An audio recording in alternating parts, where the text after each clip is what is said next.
nazwango direct pas papa chéri nazwaki direct et pas yaya nazwango direct ni toza boye toza na bibliothèque na biso yeyo aigle ata moto aboyi na ye kozwa cour akotala na tshombo na ye yango moni baivoirien bakamwaka biso bakoma na boule kutu babotola biso aigle mutu moko kaka moko ya pamba bino mokili maboko ina ye ntango nakomi kaka na balai du peuple na 12h nazanga nzela ya kota première partie ya aigle nakosala yango ata nakomi Michael Jackson aigle aboyi bafanatique na ye baza lokola basenzi jour batiaki bino na anniversaire na bino bokimi bozopona anniversaire mosusu yo yebi teka anniversaire affaire eza héritier bakosilisa yango ndenge babandaki yango na nostalgie po likolo ya baplein bato misu mpe baprofite mpe na plein ya moninga ebele mpe babeti te mpo batie ye nde te nalobi miel de son abetaki wapi eveneme alaki awa oza adere wapi na mboka na ministère ya culture kombono eza te Kofi Olomide oyo azalaki mopao nga namona lelo nde bachange biso vie po toza na posa na ye ozo comprendre par rapport à nini ya cardio barate visa te bakotaki ambasade te bapimeli motu moko visa te bayebi ke tokokende nga na liga yaya te ndenge na ozanga mikanda.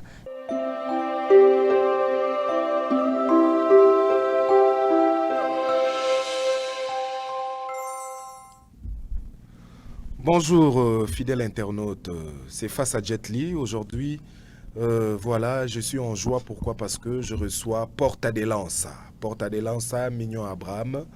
Est-ce qu'il faudrait qu'on l'appelle jeune? Je dirais aujourd'hui, c'est un monsieur qui fait partie de cette grande famille musicale parce que ça fait plus de 5 ans qu'il a un groupe, qu'il est chef de son organisation. C'est avec ces grands messieurs de la chanson que nous allons justement essayer de partager ces grands moments de face à Jet Li.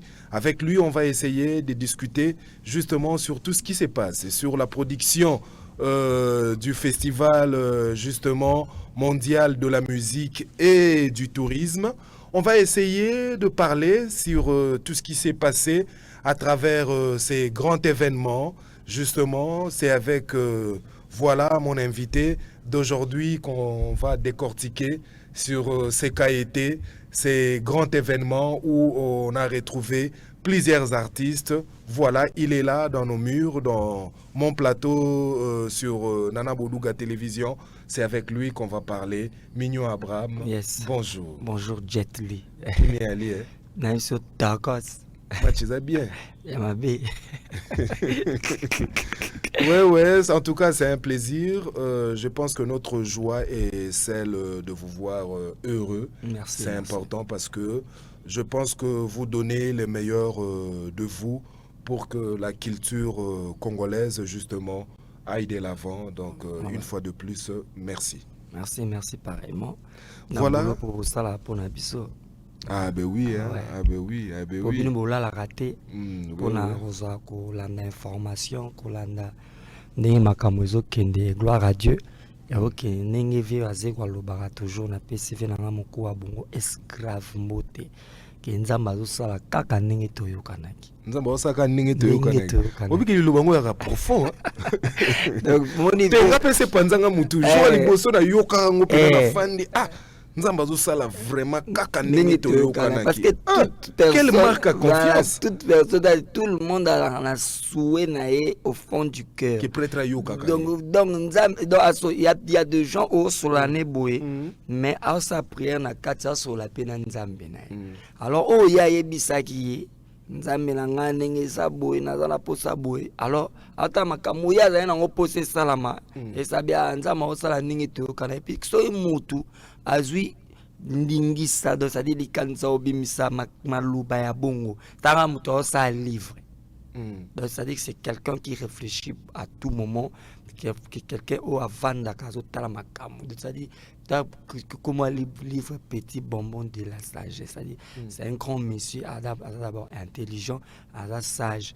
Ceux qui ont mis ces biso et loba boy to kinde ko épuiser sous maloba ki to ko boy wapi to ko zwaka auto zana alors ça dit bazal ko ba papa lutum ba bibliothèque vraiment ya il y a musique à Congo. Et surtout il y a culture. Il y a culture. On a pina donc voilà. Est-ce grave Moku à Bongo. Voilà. Koulouto aigle. Voilà, Mignon Abraham aux Anabiso, Awa, mais Nayamba Kyo vraiment pour Tomekako décortiquer ensemble, Tomekako analyser ensemble sur ce qu'a été prestation Nayo, pourquoi pas Tomekape Koboa Kamisu sur d'autres horizons. Mignon Abraham, Ozaro Zelamana Poto. Je pense que na dato to komi lelo, bah tout déjà fait ba mono na poto.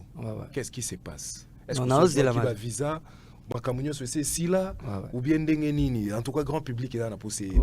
Non, c'est la toujours pour nous donc voyage na biso normalement fait tout long lelo par rapport à programme tout to repoussango jusqu'au concernant biso to repoussango jusqu'au mois de décembre.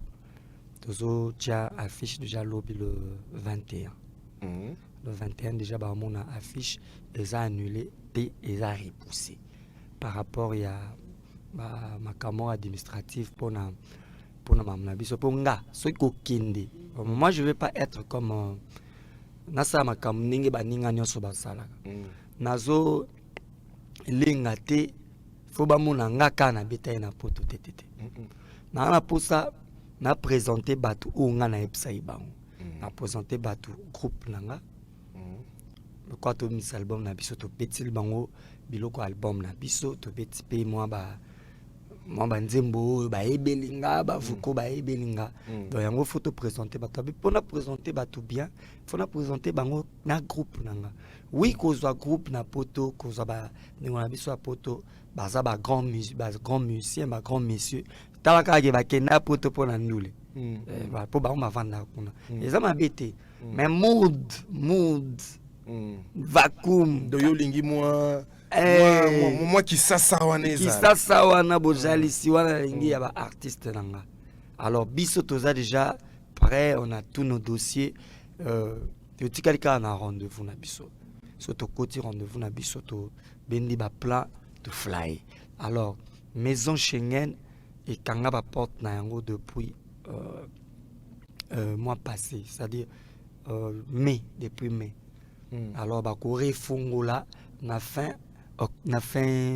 août.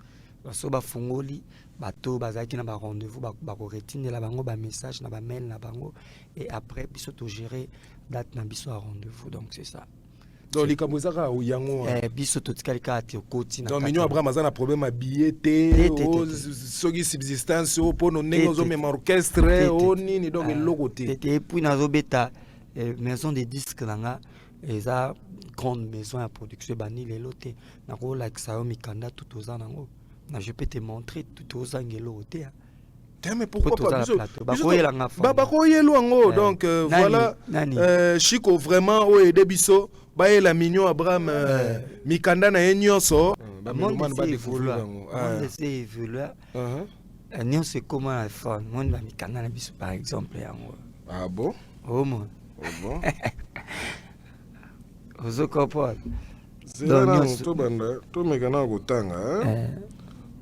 Extrait du registre du commerce et du crédit mobilier. Voilà. Voilà. Personne morale, société commerciale ou groupement forme complète.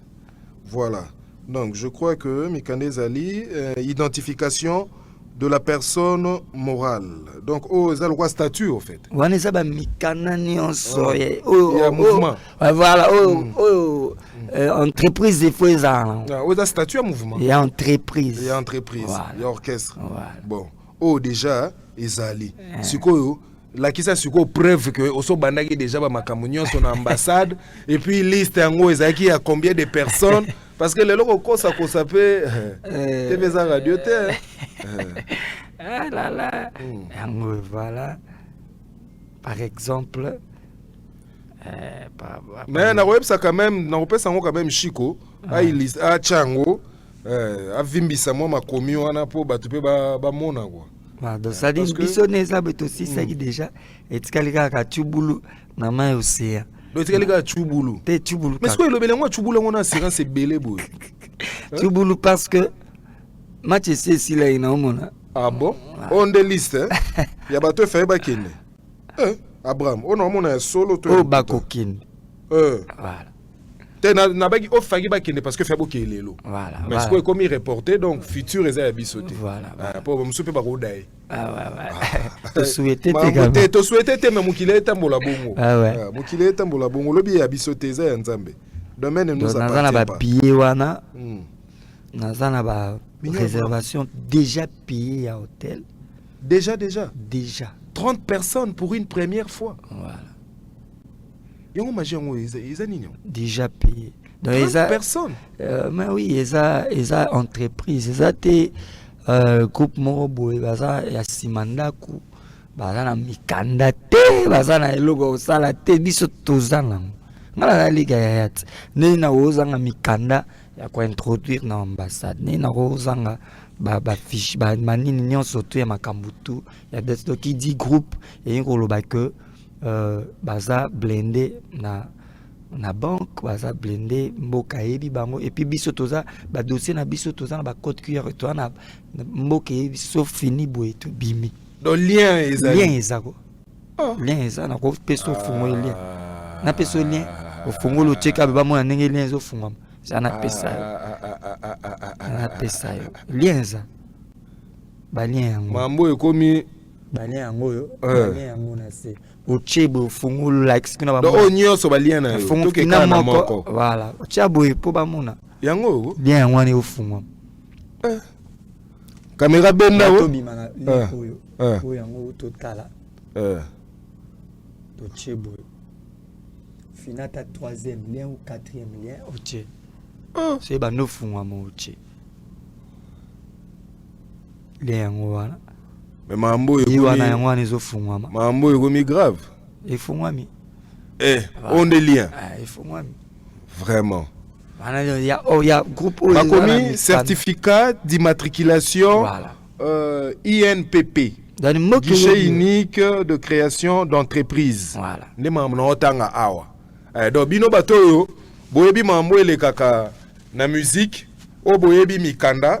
Donc Abraham a démontré biso que structure na eza structure moko ya pamba te, il est complet et il est organisé. Voilà. Donc il est parvenu à s'organiser donc aza déjà nakata makulu. Donc c'est une question professionnalisme. C'est une question d'organisation ningi ya lobaka. C'est-à-dire tokoi ko annoncer batute que toko beta sans tout zana mikana. Voilà, sans tout ça élément, il y a producteur oyo facture ya salle. Oh, facture à salle. Facture à salle et accomplit production. Oh. Ah bon. Et la réservation, mais la facture ya salle. Donc c'est ça. Donc toko yate to sabatu bon ningi to zaboye to beta kingandi to sala boye. Ba komi. Voilà. Le propriétaire non monsieur Mbemba Lokange. Voilà. Adresse 105 route nationale 20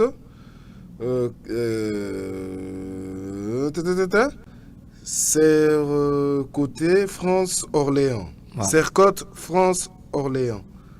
Fabrice Kaboukou 6 rue François Bilou Fleury les nini les arbres, ceux qui les arbrasent, ceux qui fleurissent les arbrasses. Non, on a bien été, excusez-moi, j'ai pas mes lunettes avec moi.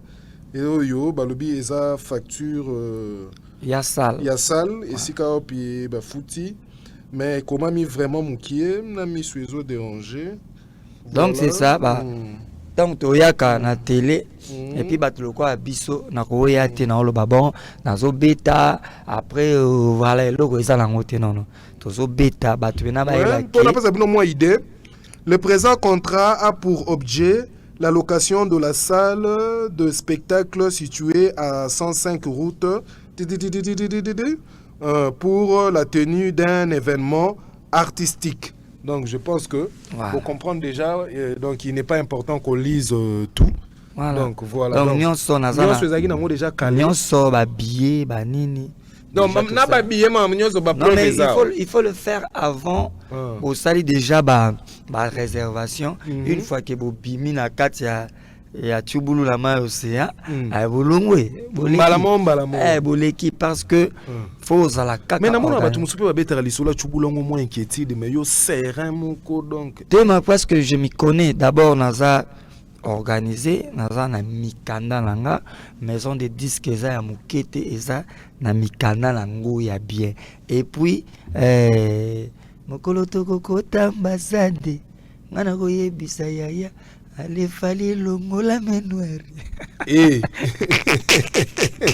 moral ba musicien zanini batu musuba za kolota déjà poto ba déjà que na date oyo ba ozade na mikili na Orléans prestation ba ozade déjà kitoko moi kwenda vutuke kokoma moral bango eza bien parce que ba raté visa te ba kota ya masate ba pimeli mutu moko visa te ba yebi que tokende parce que esengo na bango eza ne ba yeba mo batala na zate on va répéter nazar et mon qu'est-ce na ina bango ba biati c'est que bazala bango ba yaki po basa boulot na bango po ba mériter oyo ba makambo nyonso ya malamu oyo ko ya na kati ya groupe alors baza na esprit ba musique tout ça na concert mon niveau bazo c'est kana podium bazo sepela bazo bina bazo sala musala na bango. Est-ce que Mignon Abraham a préparé moral ya ba poula na ye? Ah mais oui. Ben oui, parce que avoir déjà un groupe pendant 5 ans, il faut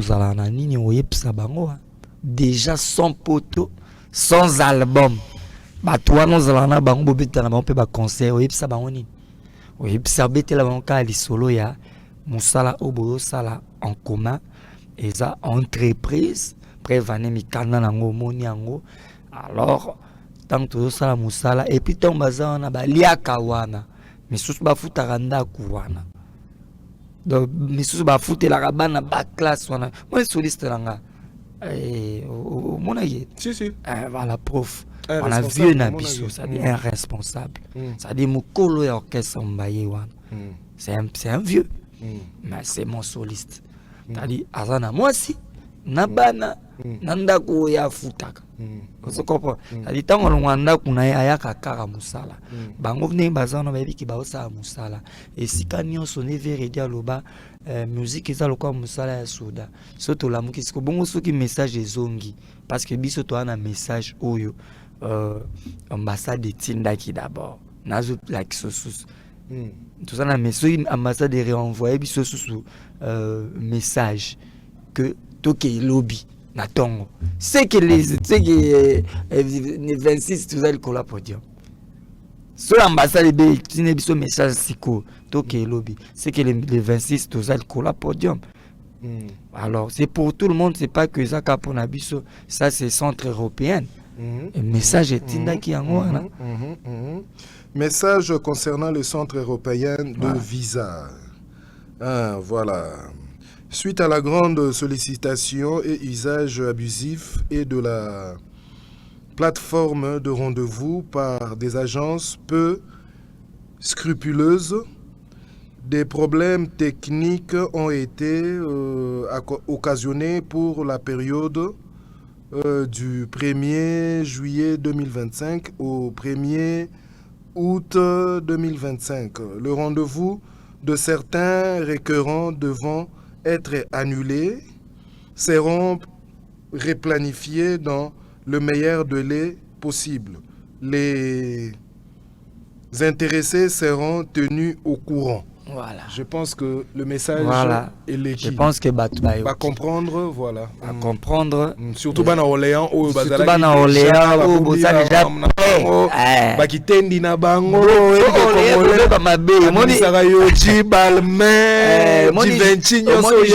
voilà jour voilà Orléans et mais c'est pas que pour nous. Et ça pour tout le monde. Oui, ma camarade les canapotes en France, voilà, et puis, ils ont expulsé, il fallait qu'ils bloquer là. Alors, quand on a tindi, n'engagez pas qu'on retinda, ok, jour on a mené comme jour tel, mais pour na biso, pour tous à la biso bien, tu to mi côté là qui attend aux oies qui met toko beta, kaka. le 27 dans le 28 et puis déjà le simple fait que Batindelo email voilà. Donc ça veut dire déjà que considération à dossier voilà. Isali. Donc voilà. bangonde baebi que voilà. retardé voilà. Oyo il fallait pas retarder donc ils ont marqué à s'excuser au fait. Voilà, c'est ça. Auprès de l'artiste. Ça la même batumiso seulement là bas s'excuser à coup tout que bo to zuité. Ça comprend. Yo yebi. Mais non, c'est quand même to zuité. Organisation munene. Voilà, les organisations munene et puis ton mamone bino boye na mikanda na bino. Oyo like si que mukanda tel toza na posa na ngo ba moni originaux. Surtout les originaux na memi et puis na ba photocopie boye la biso boye na bo meme la biso boye toye na boye la biso boye toye na non o te ba te bele boye ba zo geneni ni me compte banque zane ba moni mena ye musuni ozo comprendre amon ba extrait bancaire ya oyo like nenge sengeli oyo like que jo ya dimi oyo aoke na bato tout oyo nzatana makambo eza bien ozo comprendre donc c'est ça alors moi nakosa makam na plaisir kakate na landa baninga po ya amona ke banduka baya bana mai ba ete fo beta kaka po eto ekota na CVTTT na beta ebi nga beta you arena na ya na beta na papa chéri na beta ba Bataclan ba Élysée Montmartre donc zo comprend mais yo suka kana you arena te niskona ya na beta ba arena nyonso ya beta na vie Achagi et les qui n'a pas de lance à bêta.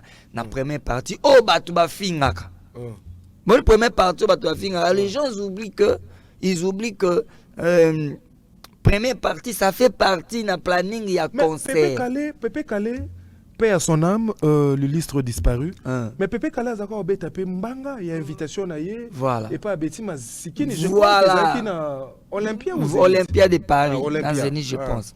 Donc, je me rappelle toi qui bana miki Pépé Calais a lobela. Batumisusu ba ko bino bo lobela rangote. C'est voilà. Lobela rango neti kaka. Est-ce que vous comprenez l'impact à l'isolong? Vraiment mais congolais siko na ya lelo. Ba comment ça na che congolais na che no bino yo muto sala oleka wana. Voilà. Pépé Calais a n'importe qui te. Voilà, Pépé Calais reconnaîtra à son première partie na yo. De kona moi ça sale là. Abeti na ebandeli après ndenge sala kaka. Siko ndenge na sala kiango. Tina tile na sala ngo. Comment on a parlé du peuple. On a une préparation, il y a concert. Il y a un moniteur, la première partie. Parce que il y a les 16, il y a les 17. On se comprend.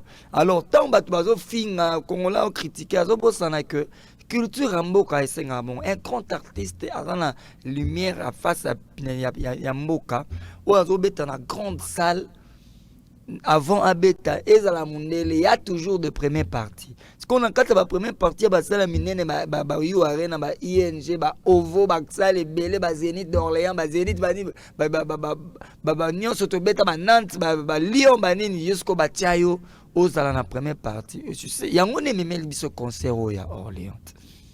Yango ni memeli ce concert oyo ça dit on a zana kata vitrine moko boy oh mutu oyo azo seka artiste oyo azo boya yo zanyango déjà na moment oyo nga azyango esengo lange ezala monaki frère na biso déplique pomba yo wana asaki première partie nga la betele maboko parce que atimba bete oyo za miroir pona leka po ça quand même ça la mukete na yana beta mais lelo batu misusu ko ba oyokela ngo soni ya oyako ya obeta neti vena biso emeli aboya ngo yebi yango aboya ya obeta première partie te mais jour musu na sepela ki abi a ça la première partie avait wasé comme bien via zongi parce que au moniteur est-ce que c'est non l'examino de là mais mamino ya kebeta yo arena liboso nga moko te na ko peuple le premier père o l'exabatu pe première partie pe monsieur moko a uta pe na orchestre muta ko ça la pe pona ya na e to pona collègue na e nga même bébé tsana bengi nga na sa première partie ya concert na e na salle moko boy na ko sala wana eza pona nga eza pona carrière nanga pona visibilité nanga je viendrai même puis surtout que na kata CV on marqué ba passage nazo marqué oyebi depuis Congo et à la Congo totie makambo à part ba musicien na biso ba collègue nanga artiste et tout ba bête ba aréné na ba arénette ba bête yo arena comprendre c'est-à-dire na mupanzi donc à part yaya muto ali boso na yo arena nga na deuxième musicien so ni pesa la rapport ni parce que ils a bazo présenter artiste voilà. Et puis devant un grand public. Ça dit bazoni nga ba marque Sony wana nini yango poussaka ngo. Kinoiserie. Problème c'est ça na public moko zo ngi complexe. Oko ta complexe, oko boya nyonso. Boya même ça dit muta mi boya ye moko. Ça dit ngani na boya na ko ta complexe ya groupe mo ya batu bazana ba koti na Facebook baba no finga yuma mwana wenga zoba pona oye o matina podium ya fali yuma zoba menga kutna osepa na ngo complexe ngate tango zo finga nga zo pesa nga makasi ngana ko tika carrière na ngai te ya moni ba première partie na ko bando sala kango kaka atana ko Michael Jackson soki ya la moni ba première partie ya Aigle na ko sala ngo atana ko Michael Jackson surtout soki Aigle mto beta na oya non sala ma kasi so bisenga lata na teni na lata na teni moni teni moni net na yo arena ba binga ba styliste ba latisa biso bani bon papa chéri na ING arena so gaté na première partie na roya première partie Mignon Abraham mais wana ndende mukile kufit na roya vous comprenez parce que batu bazana pona ba kangara batu ba sans esprit ba yuma biso tozo moyen ko exciter pour lemba o comprend pourtant ba infliger le ko na nyonso na mutu o ko lemba ba ko manque à confiance na yo moko ngana na grande confiance na nga moko na za musicien na za je me dis que na za un grand musicien bon chanteur grand chanteur et puis na beta na papa chéri na leki ya na zui na ngana zo makambu na par correspondance vraiment te na zwango direct na zwa makambo direct olobi nini na zwa makambo par correspondance penate na zwango direct papa chéri na zwa ki direct et pas ya na zwango direct ça alors yango moni jour disque na ngi ko bima pas ça non pour siko to bimisa disque comment ba sir na bino makasi surtout cause déjà na deux personnes mon avis papa chéri na yaya ils ont la chance moko impossible. Les a pas battu ba chance à bon pas pambate. Alors ça dit jour disque nangé me comprend que Joyo a été un musicien à Mukulu BCBG. Pourquoi? Parce que papa chéri ba né ou tous les quartiers le ba que massage rumba papa chéri. Lelo mto kanyi makamutu to tengami rumba medei nini ya yasko bato wana nyonso wana mibalo wana ngai nazwa ba cours et pas na bango indirectement te ça dit donc ya fara nazwa ndenge fona tamusa musique nanga na bango ya buyi oye onga fait ça sala boy po salo a nibisanga par exemple ndenge Mikanda et y a groupe et bimibo et ils a Mikanda il faut y parce qu'il faut orchestre za na Mikanda parce que toto beta awa oh festival za makambu ya mboka ba ozoka orchestre moko te Mignon Abraham, voilà. Festival mondial du tourisme. C'est vrai que le message est passé, bah, tu vas comprendre déjà et le connu nous Koloba à travers Oignon. Pendant le makambu ya Orléans déjà semaine avant tout comme le 26 bah on a quand même affiche et puis tu te comme le 3 dans le 15 tu fais les bango billetterie pour bazo la billetterie exacte tu tiens bango ce ko billetterie quand billetterie bazo tu tiens bango ngo ba no soma na bango malembe ti journée continuer ça so bo meka o 10 personnes ba so me billet ba grandoule oh 10 personnes mais plus réel banana combien banana 2 Mexico 10 personnes grandoule du monde entier. Oh. Non, na ebiso niveau na oisi na oyemba na oseka na zobina na kati ya concert wana ezasa donc yango batu baso siko baso ma bien na bango ba yasiko ebele na ebike ba warrior déjà ba oya ebe surtout ba warrior ja bako sala ke batu msuba ya na bango te siko bana batba na BCBGP ba olinga bazala. En tout cas, Nassor Batambe, je te salue na Orléans, Nassor Batambe, là-bas na Orléans, nous au jour où en tout cas, beau zangate parce que je pense que Mignon Abraham le mérite. Voilà, merci. Mignon Abraham le mérite. l'homme de Mumbamba. Je pense qu'il le mérite. Donc Mumbamba na sala ne vocalement wana na kati na suka toke na audio wana ezaki mon cœur bat l'amour coule dans mes veines yango moni tango batutu moni na concert ba osanga na imba vocal wana après ba obela na beta code moral na kati album wana son serenga na tiaka titre wana code moral titre ya nzembo oyo ko osila te. C'est-à-dire rumba matérialisé. Nzembo wane ko yoko landa yo na age nyonso yo ko koma na ngona vie. Parce que na kati ya nzembo ba oyebisa moto lieko nzembo ba ko pasteur pena ko ya la Bible a tebe bu. Alléluia. Amen. Code moral, code moral na yo conscience na yo zolobela onini. Na ba choc pena ba kunyo so zo na vie. L'homme à la recherche de ses propres limites se contrat lui-même mais lorsqu'il contrat toutes choses. Lelo zonga motozali ba lelo yengena milango limité ba dépense pamba tango za na mbongo bisika nyonso ba kopeso ba titre ba kobengo président ba kobengo grand prêtre même okoloko kele la soki osengi ba sengi opesité ba kapela ce ko changer donc assurer à venir ba na yo zwa bo moto tiane sika nango sois sérieux. Les temps c'est les temps, avant l'air ce n'est pas l'heure, après l'air ce n'est plus l'air. Amen, amen. Amen. Festival mondial du tourisme, on a retrouvé Fally Ipupa, le roi parrain à événement. Voilà. Dans le but que Fally Ipupa n'a pas parrain à événement. Mais lié na grandeur il y a Fally, na ba o ba compagnie qui événement. Je pense que Mouto a distingué en ce moment et a Fally Ipupa. Donc c'est pourquoi je le décris comme étant pareil à un événement parce que je pense que au rail a fallu des salike festival wana et Sabiso Lelo réussite totale. On a retrouvé bon question.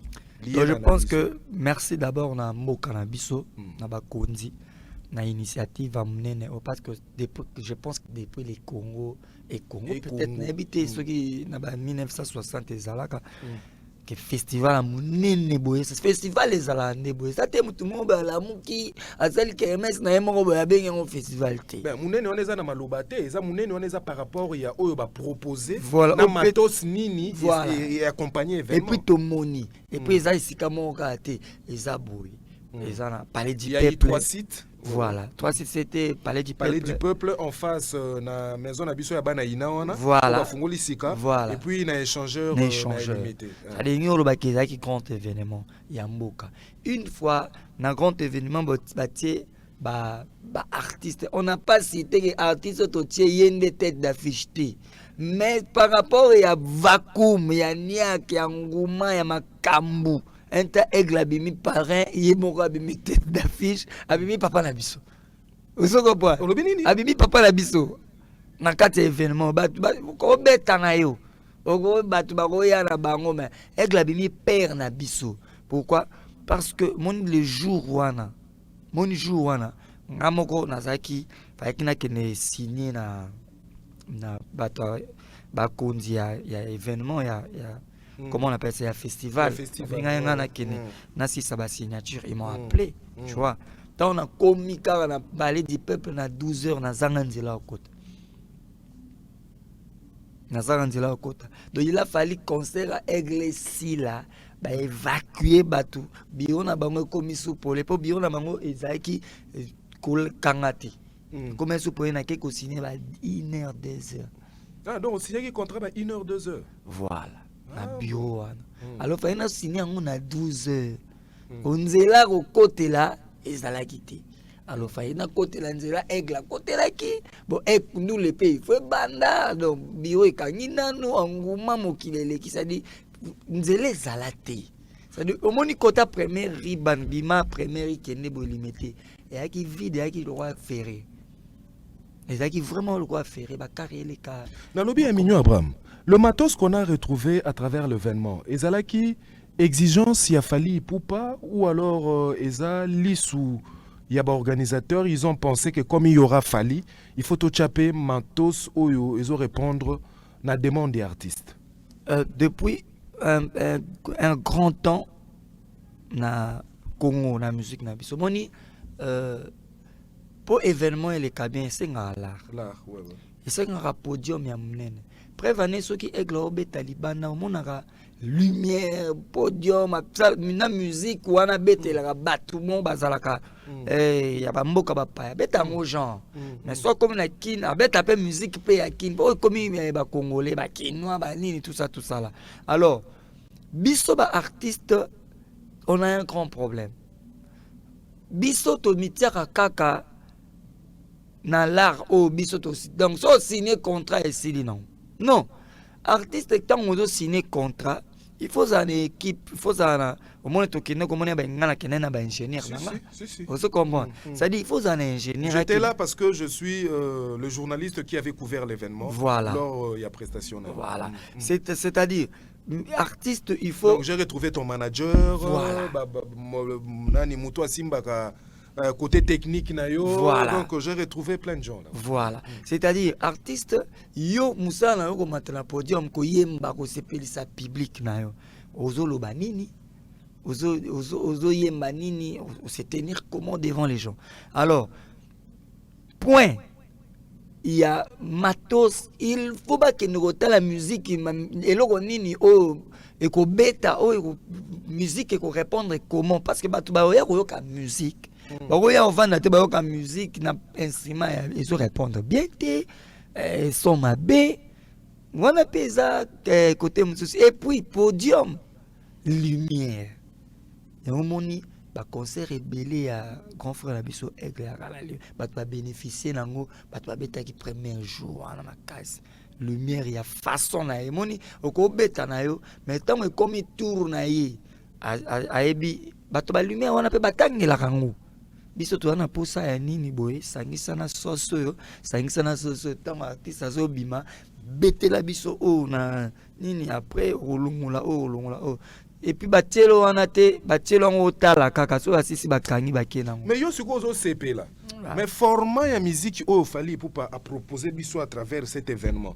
ozomona te ke bato ba omona pas ces abino non oui mais il faut que luka pour grand public et découvrir lelo ce que fait Fali na libanda yambo yamboka en tout cas ngana okosa na ngati voilà qualité ya spectacle o na monaki na proposition.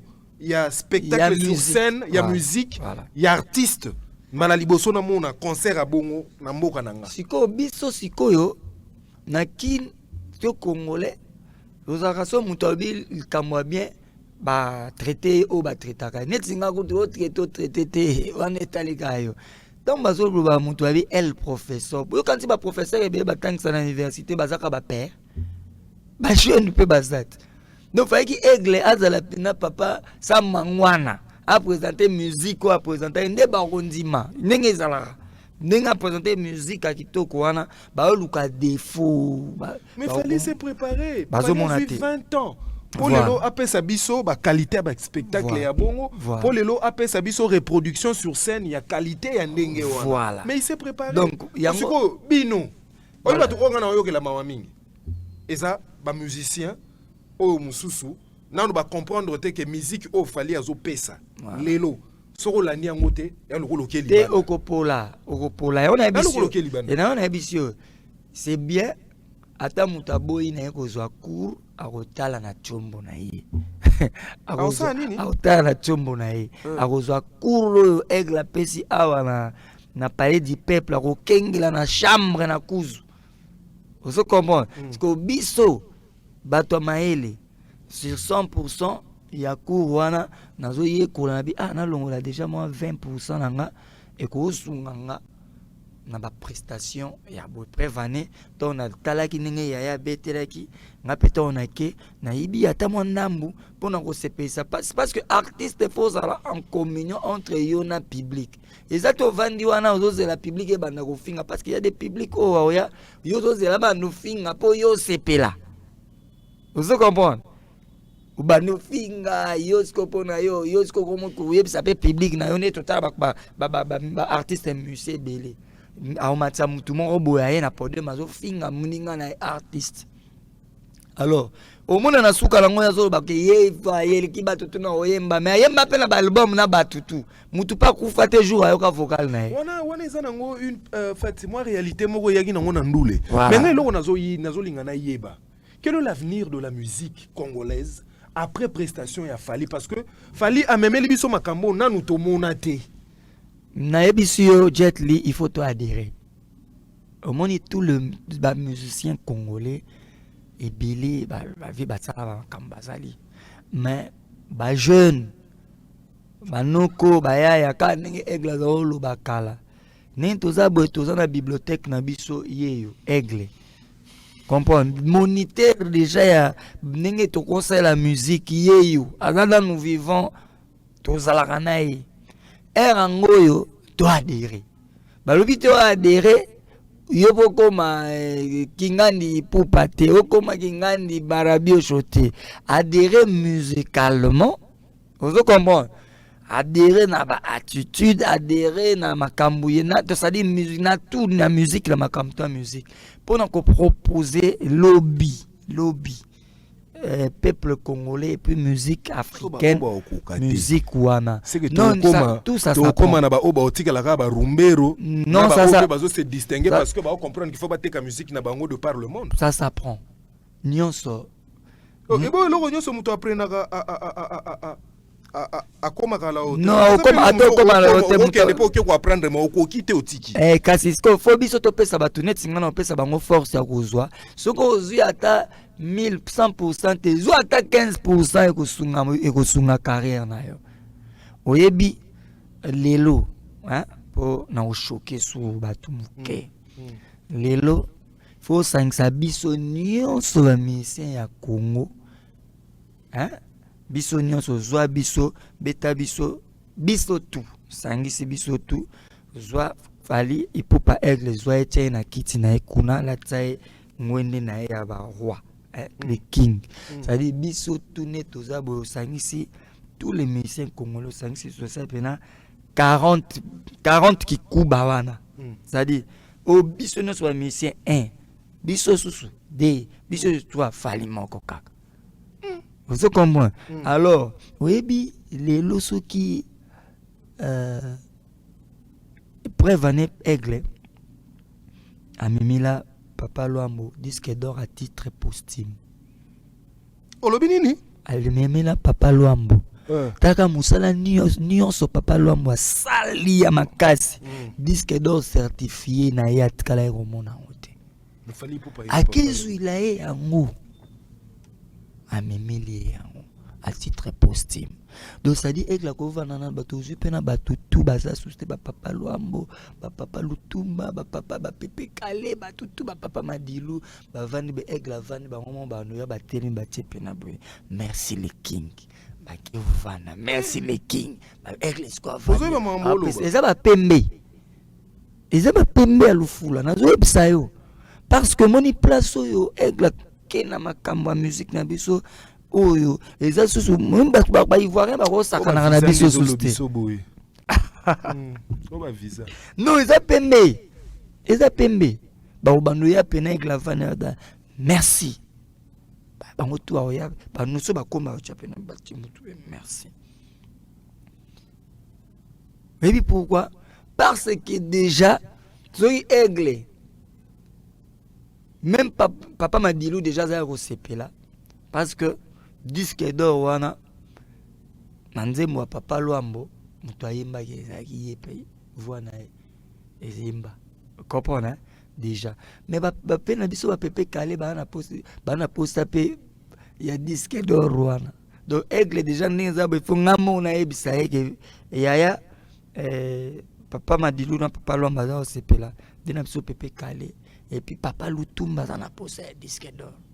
Papa Nani en a posé un disque d'or. À titre possible, une fois kaka que Azwa Nzembo parti à Nzembo. Toi, ma mise belé, ba côté ça, ba Nzembo, ba, y a Papa Luambo, na album, na bango, ba côté ça, ba, ezwa ta. Ma mozo le beza profond. Et ta pembe, ezwa ta biscuit d'or, te que biscuit kako, ba na ba liaka, ta bombo d'or. Ezwa te. Comme mutu ya bongo. Déjà on a lobisi bayaya bana mai bibliothèque na biso yeyo bibliothèque vivant. Mais ce qu'on analyse yo sala on a kaka bino ba musicien. Bon ça rolo bana biso que Fally pour pas faux chanteur parce que bino ba musicien bo véhicule mingi hein ko l'autre les cas.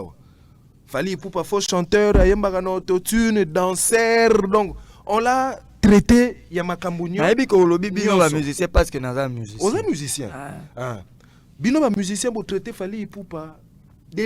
Bo taxé na ndenge nyonso. Voilà. Mais on a retrouvé Fally Ipupa sur le podium sans autotune, sans autotune. Voilà. Et puis il nous a proposé deux genres de musique. Akena biso na kirumbero po aza rumbero. Aya kozonga na biso siko na tokos musique. Sans outil wana ya accompagnement. Avec sa voix, son charisme et le spectacle. Et puis oyebi niveau performance au aigle alaksaki jour wana ya makasi oyebi kala ba mise belé ba embaga so pesi des chansons akaoki na déjà mais t'as la playlist où atila e bato abetaki plus de 20 chansons je pense plus de 20 chansons mais bon orchestre belé beta 3 chansons batie mabine belé ça dit ba lekisi ka soupe so botaxaki bongo point on se comprend. Pour yonde musicien. Non, ça, voilà. Yango, ngala bima déjà na mboka ya ba musicien oyo ya ba ignorant. On se comprend. Moi, je vois les choses en face. Natala ngala ça réaliste au fait. Alors, ça dit tant bozo taxé mutu ya bongo. Yango moni ba ivoirien ba kamora biso. Ba koma na boule kutu, ba boto la biso aigle. Parce que bino boza na diamant.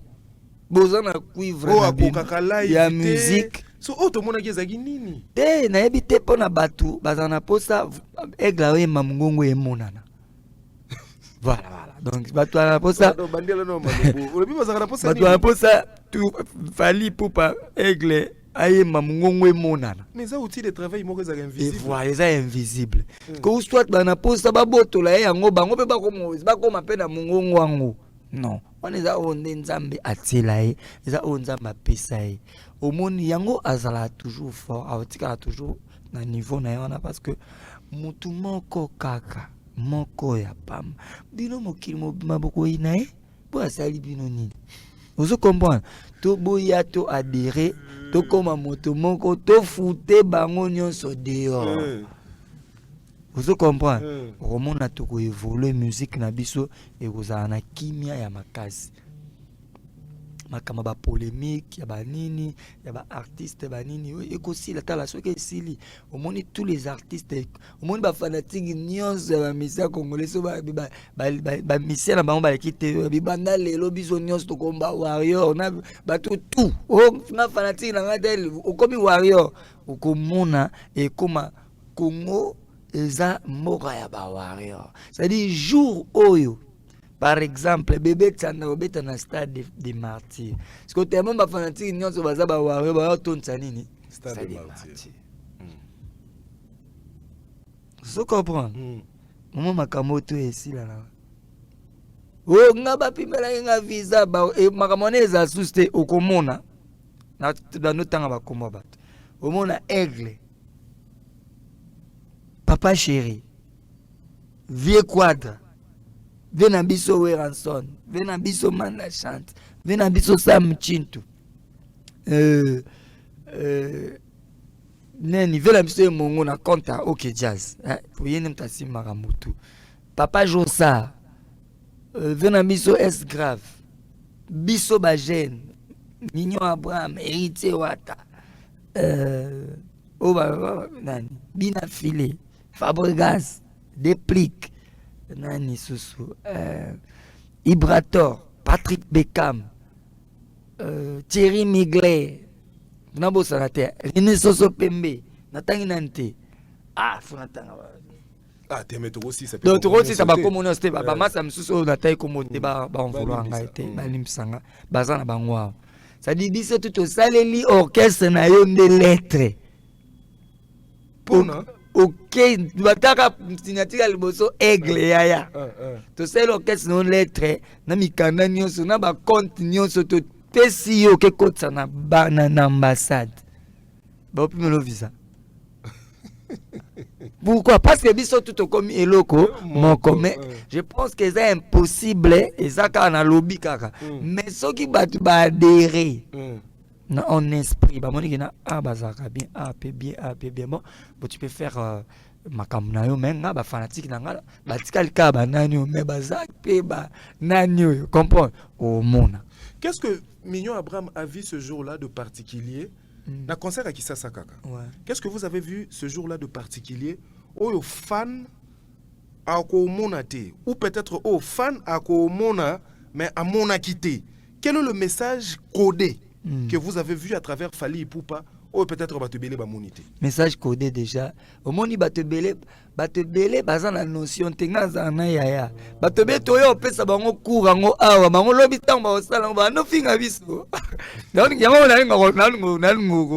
nalinga ko moto banu Batebele oui Batebele to ko mo bombela bango siko ba pembiol.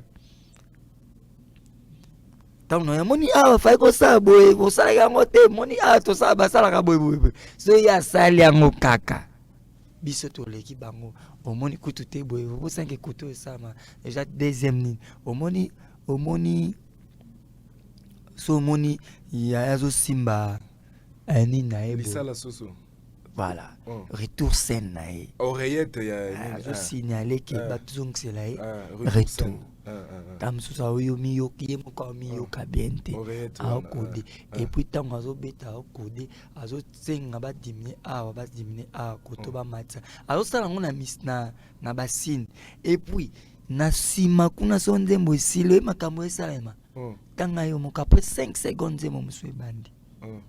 Le message codé, qu'est-ce que message codé au biso to monité kasi on a lobité message codé eza ebele ezaki na podium na message tango azolinga kita déjà code tel message o bato baeba ke eza codé entre to liebisa bino te pop to liebisa bino pona lelo to sukiawa comprendre seul message à liboso ezaka merci bato basimbani batie déjà bo eza codé na public eyebi ke bato basani basilisi mais normalement pour dévoiler sur un message codé pas bato ebele balanda cours ya ko sala musique mais côté ba message codé nde to lakisa bango te et puis ba message mususu ezaki dévoiler parce que moni par exemple fanatique akoko déconner akoko a déconner ta fingité mais a omema elo mo quoi polémique comprendre et un message à transmettre pas baninga na et comme appelle na podium et comme la paix leader mais en tant que artiste leader intelligent il veut pas faire comme tout le monde nena ba elboso il veut montrer il veut ça dit bato ko calmer ba fanatique na ba ko le ba leader bazate kinga na finga batute alors bino pe ba fanatique nanga bo finga batute po ba fanatique ebele batambola na fanatique ya muninga asbaza ba master ngai to koma wana Fally Ipupa amoni nguma moko na kata public apekisi ba fan alobité ayepa na biso ba senzi ba la raté mais et suscité nyonso yo je pense qu'on l'a ni na internet voilà yo lobini ça veut dire quoi mundele déjà tango yaki bon na zongi moni ba leader né ba ote ba fanatique na ba parce que fanatique na oyo yebisa yango ya olanda c'est na bimisa nzembo le d na 4 le 4 bimitete bimasu le dt na bimisa ngo le 6 na 8 awuzela le 8 ça dit alandio alors leader azako comment le rôle papa ya ba fanatique na alors ba fanatique ba rolanda comportement ya nani ya leader na bango alors tango aigle moni groupe wana ebandi groupe mususu ko ya pe na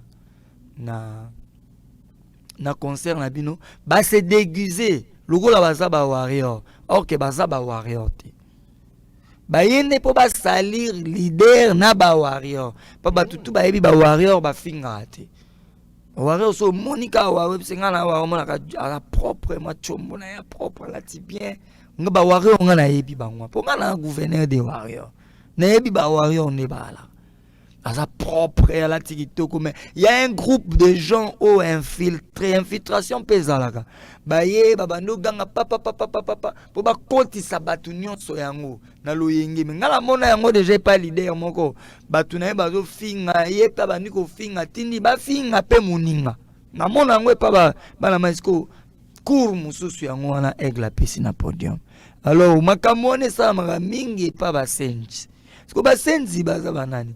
Tangu bindele bayaka na mboka biso nto. Eza tribute o muluba, mungala, muyombe, mukongo no. Ndele tangu azopesa ba instruction pa ya mutu mwindu awa na kuna ba Congo soit na Afrique. Azomo surtout na mingi na ki. Ba o bazai ko se azomo ne opena c'est un singe. C'est un singe. E banda wana kombo wana. La muyombe yepe na musenje. No yopo beti su sente ba oyo bazo comprendre makambo ngo. Baza pena basenji pena musenje. Yopo beti c'était bon. Makasi. Elongo siko egla boy ba fanatique na baza lokwa basenji. Mutu mo azo comprendre makambo te. Et puis elongo zo lobby internet. Elongo siko na okamwa, elongo na okamwa. Mais groupe moko ya ba fanatique ya batu ba se dédouaner bango moko ba loike bango nde basenji. Comment on ndima ke yo za musenji. Osiliki na ngopi. Vous comprenez? Osiliki na ngopi. Ke ano ba fingi biso basenji ezaka biso neni bino boyebi ke binunde basenji. C'est que boza pena basenji po bino nde boza na batu o bafingela kabino batu amafinga nde bazaka nde mingi kuna. Mignon Abraham lelo na ba ina reçoit tout ce qui s'est passé et voilà. Tout ce que j'entends sur internet dans toutes nos questions. Naotola Nandeko Nanga Moko Bev, un grand analyste, en tout cas parmi Bato Balobela Rafali, je le dis tout haut, ce garçon-là, je ne sais pas, Bev, Pembe Boy. Azarababi, Azaraba côté Abamonga Fula. Ah ok, pour n'habiter tonton Bev, mon corps. Tonton Bev, you ouais, Azarapembe. Azaramamula, Ramkousete. Oh, ça a plateau d'honneur, té. Ah ok, plateau d'honneur, ok. Siko, y a plateau d'honneur, Mtayamba qui wana. Ok. Ah. Siko, le monsieur, qu'est-ce qu'il a dit? Alobi, na ebandeli, parce que ça l'analyse sur le festival. Ouais. Batuninyo babengaki, na batuninyo yo babengaki te. Alobi na kati ya kobenga batu, babengaki pe président na biso Ferego, gola. Mais koyoka ka yepa yaki koyoka ke fali ipupa kozala na kati. Abangi asengi mbala moko, bacha bango, basala lokwa battle. Voilà. Donc babeta même jour. Nde makambo basenzi yango wana. Obinini? Comprendre makambo basenzi yango wana. Boko senga, so muta sengi non, eza musique eza na fekofate. Eza nini FIFA pété que Barcelone fait betaka na Barça. Et puis nani ayebisa bino ke nani adversaire na bino ye. Jour ba tia bino na adversaire na bino bokimi bozo pona adversaire mususu. Yo ebite ka adversaire à faire eza héritier. Olobi nini? Adversaire à faire eza héritier ça Aigleta. Dabi ye fa beta pona ka ba jour na ye. Fofo ba beta na héritier. Ndenge babandaki bakosilisa ngo ndenge babandaki ako na nostalgie. Nanze mona bango a mesome batel wana nanu esila te vraiment héritier message na kopesa su ata ayeba ke guerre wana nanu batel esila te ya champ ça dit faut basi sa guerre on ti suka biso ne ba jiri to ya koloba na suka ke mutu agane héritier to ye on se comprend batel ya lelo ye na ba spiritas ba yebi ke batel anniversaire na bango eza héritier eza Aiglete. C'est-à-dire jour où batiaki yena héritier akimi. Yo pour na jour à Aigle pourquoi? Yeza un adversaire te. Yeza entre bango mibalena na Ghana na ya lelo wana. Na ya lelo par rapport au ya chant, il y a message héritier a pesa message. Ou comme toi au cœur fidèle. Tout est accordé, tu m'as promis l'amour et pourtant tu m'as déçu. Je ne sais comment m'en sortir. Oh. Vous comprenez? C'est-à-dire, Moutoro pèse un message pour Nanga. Évangile c'est longa. Na nuance. Et ça wata. Vous comprenez? Et après, c'est-à-dire, évangile c'est longa. Charlie Prince Alobi, Kofi Olomide Akoli, Kofi Olomide Fekatika la lokola monument, Atikala Muto Tobando Benga, lokola un vétéran, ceux qui ben événement miné Nezabongo, il faut pas aller dans la compétition, mais Aya, lokola vétéran, Bapesi Mayo, Abeti 2-3 minutes, Akiti. Est-ce que tu partages cet avis? Moi je pense que en tant qu'artiste aussi, en tant que réaliste,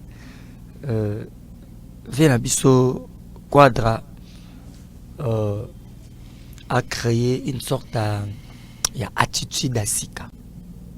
o tout via ko sala si asali to moni nyonso ako sala ya malamu bravo c'est bon vous comprenez ça dit via créer attitude asika koya ko pesa mayo nenge shala beza pe idée bien ya mabete ako pe ozwa idée wana vie ako malokola ndenge Charlie alobi aba na ba apparition na fait comme comment quoi ba présenter biso diamant moko boy ba présenter biso personnalité moko boy ça devient azwa ko kiti avanda kimia azwa feuille azwa silo akoma ko sala ko programme ya ba apparition ya malamu pour la musique na biso congolaise na ba podium ya ba petit na e et bon soki yazo partager na vie na binote ya lingi kaka za na compétition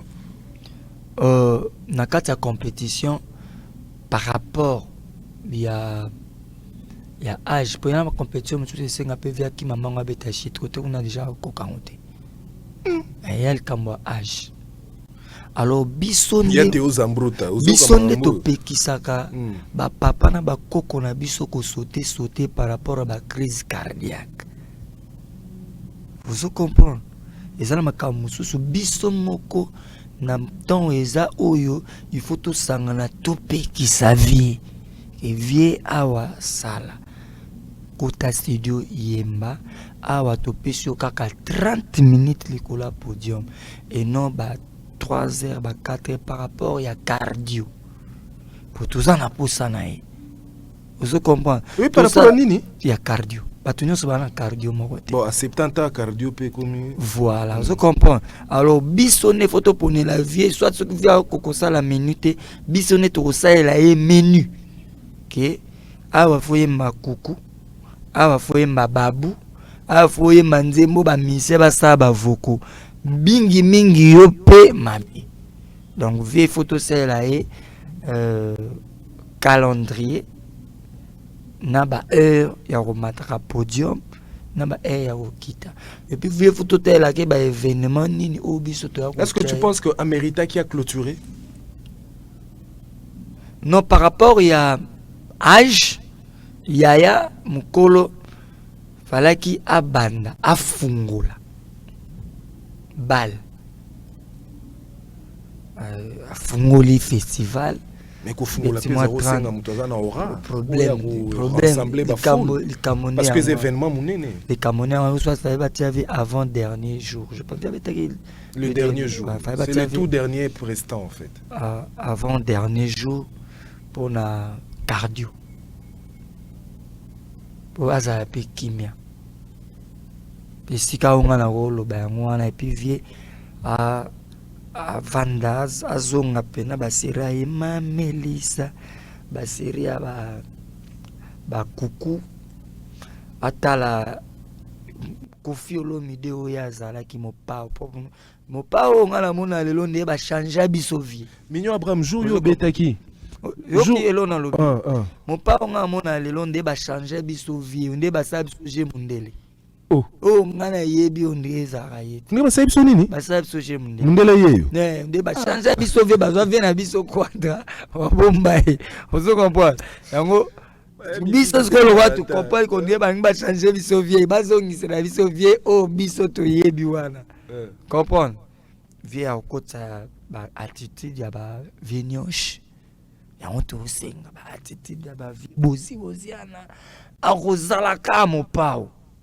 Mignon Abraham aux artistes comparaison à mabete na biga Ibrator piana aza muninga na yo aza master na yo mais na boulot qui master à la raté entre Mignon Abraham na Ibrator piana nani azala qui à la hauteur selon you na prestation na bino na fikine kuna na bata na fikine na échangeur. Ah oui na kati ya musique musique tout ça na challenge on comprend. Alors chaque personne a une présentation musicale. Moi, je ne vais pas venir dire qu'il y a une assez à Ibrator, mais tout le monde va dire na prestation au prestat qui Nicolas à Ibrator.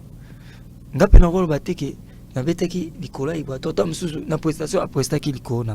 Ça dit bilo quoi neza batik ya podium présentation présenter bato nini ezaka fanatique nde eyoyeba ngai nayaki na prester nakutani na artiste napesi mbote ya Lembuzi air na ngai ekoki na saya nini nakei nayebi te natalaki mpe natalaki mwa côté mo bazobina pour que nini musique na ye nyonso natalaki mpenza te mais moi je sais que j'avais donné le meilleur de moi à ce que je sache aussi il va donner le meilleur de lui donc ça c'est le Congo qui gagne. JR Eb Daniel ya Ornella Moussa alobi na tuno question moko yes na Jimmy Lafleur na Die Dongani balobi c'est la biso classement en tout cas ya Guy Noël Ngoya pe respect à vous kulutu alobaki na biso c'est la biso classement. Qu'est-ce qui s'est passé aussi la biso classement sur ce qui s'est passé à travers festival nani akoza a premier tina 5e.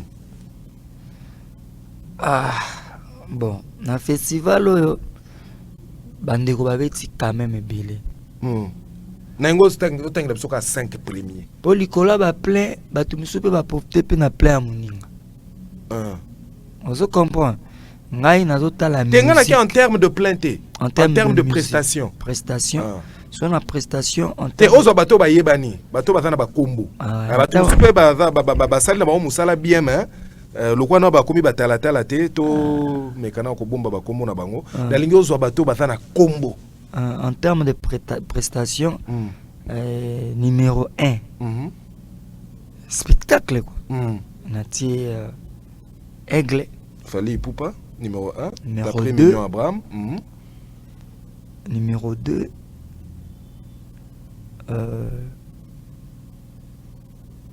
Guess Fabulous Guess Mawete selon Mignon Abraham numéro 3 faut bas assiste 5 faut assiste numéro 3 Venabiso Weranson ouais prestation numéro 4 Héritier Wata d'après Mignon Abraham numéro 5 pour ngamo na mona ni na betaki bato na mona ete pe na telle partie na mona déjà za kota semaine nga donc yo numéro 5 donc ngana longwa tayo mo na ka sirpira ngana ko longwa wa 6e c'est Ibrator. Donc on a comprendre que la charité bien ordonnée commence par soi-même. Voilà. Donc d'après Mignon Abraham l'échec na bango na liste na eza kinde Mignon Ibrator na liste oya tangi. Donc na liste l'échec est pas premier par là. Non, batu oyo. Yo disika tanga batu o baza babetaki oyo mukili mono. Mukili yebi et puis mukili yebi ba kombo etanga maka koleka ba kombo nyonso. Par rapport à ba prestation. Kate na bika na prestation. Kana batu donc ngane l'échec. Te solo baki déjà. Non, to bi to ça pe. Na lo bango na cadre ba l'échec, to tanga na ponanga. Te.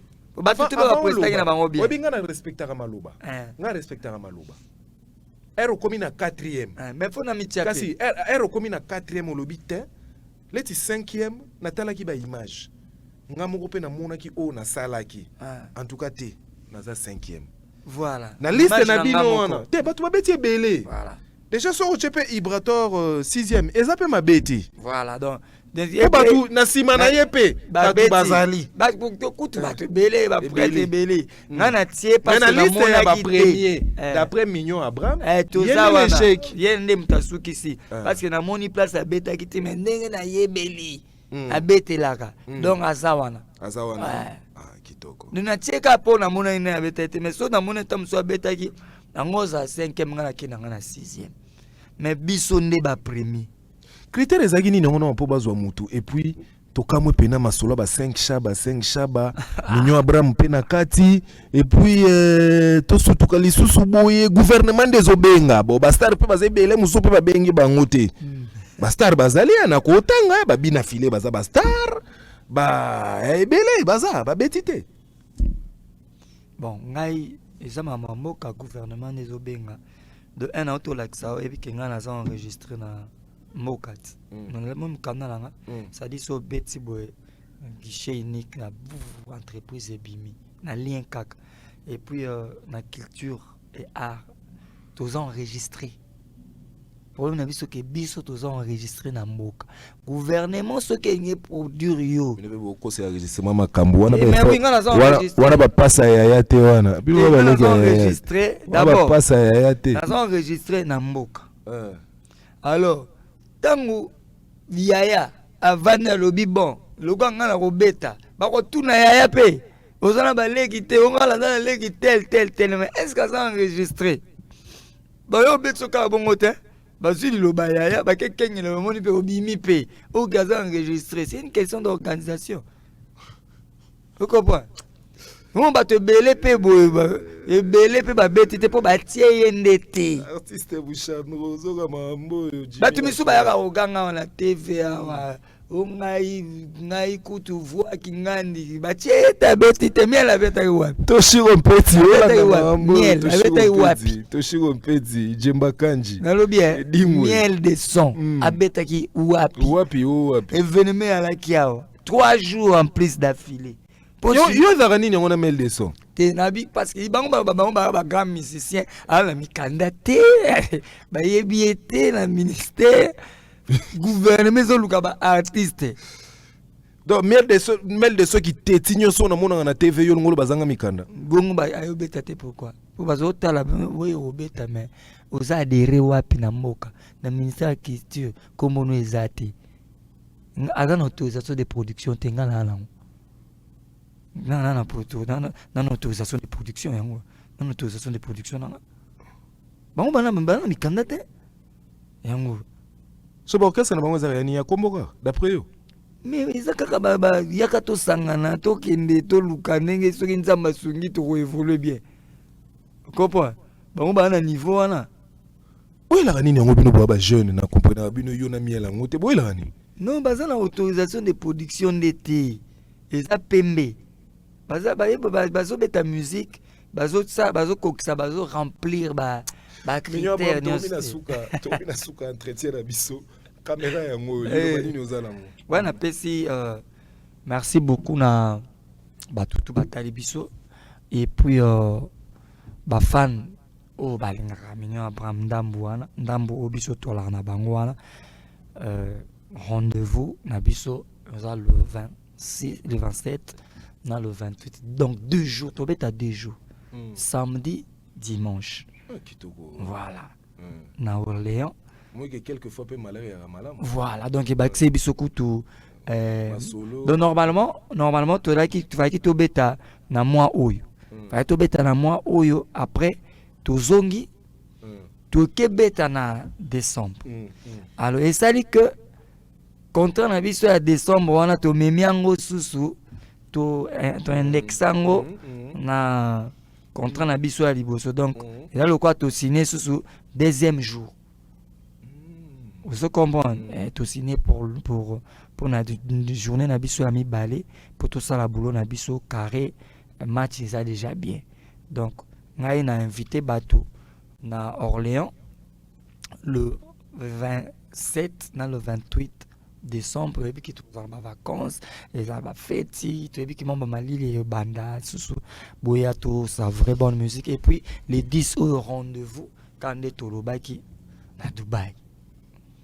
rendez-vous na biso eza maintenu na Dubaï les 10 tous na Dubaï j'en profite à saluer Pémoïde la reine du César photocopie nul na pesi soulé kauka par zuzu bambote ndele na biso merci beaucoup et bientôt avant kutundule baza déjà album na ba on passe en wana kutu déjà et ozanga te na pesi mignon mopini bambote ya dondi kapila harmonie mopini ya mira mopini et na pesi mbote na vena ngali no mopangi dada Paris Luxembourg pour bango dia ba bongama ki ba ya Orléans na pesi mbote na batutu balinga Gougou c'est pendant l'homme des arguments solides na pession mbote et puis sans oublier Christian Saloumou yaba Christian na jenga na pesi mbote na Patima Amba l'homme à la petite cigare malgo mikolo vient nga zo linganga te mazaka vient nga donc voilà na moni pe yazaka ye mugote Patima Amba na pesi mbote mingi ya Patima Amba le vénérable maître ya yebi wana vient le vénérable maître choisi matata choisi matata lo abiso otalika choisi otali nzinga Au moins, l'homme à la petite cigare. Viens Pati Mahamba, yo yebi. Depuis, il y a pena depuis. Tenga siko pena donc ya nanga ya donc cousin nanga. Voilà. Mikolo via za aussi likelanga. Ça le vénérable choisi matata ata la pekoto. Ata la pekoto. Kasi loko ngona wela kana vieka ya mwana. Alingi te que choisi matata ya Pati Mahamba ata la pekoto. Yo yebi. Maître choisi matata et puis biso tout ça batali bosso. Hein? Batali bosso. Non, il m'avait choisi ma tête. Kitoko. Boba Miso, je te salue. Nabo Sanité Sonia Miso. Sonia Miso a zappé Kouloutou Nangai. Donc, respect à toi, Sonia Miso. Azala rapé Moroté. Voilà. Donc, Bazara Mingi na Moutumo Bome. Na otanga Komo na été. Alain ité la tena tanga. Sonia Miso Moninga ya Alain ité là. Donc, voilà. Na côté, Yakisasa Lelo en tout cas. Namoni isusu Balise Kalambai, Ilou Kalambai, na Bosanité Master Nangai na Londres, voilà grand prêtre Chibens, donc voilà basket wana comme des garçons et comme j'ai déjà parlé, yo ebika ndenge to lingaka, donc voilà merci Chibens, Balise appelle ça inga yango déjà, ils a déjà na parlé, donc voilà merci, pourquoi ne pas dire merci à Batbao Salo Bolamu. Yo so bakabela kote talio nga bakabela ngai donc Djemba Kanji Edingwe na Bosanité Mara Swag, pourquoi pas Massoudi en tout cas merci pour na nyoso au témoignage na monoko na yo pour ngai, en tout cas je te suis reconnaissant na côté na 2-3 kulutu o basola kino na kombo na nga ba bisinga pe comment tu penses sur moi, donc merci en tout cas, ça me va droit au cœur.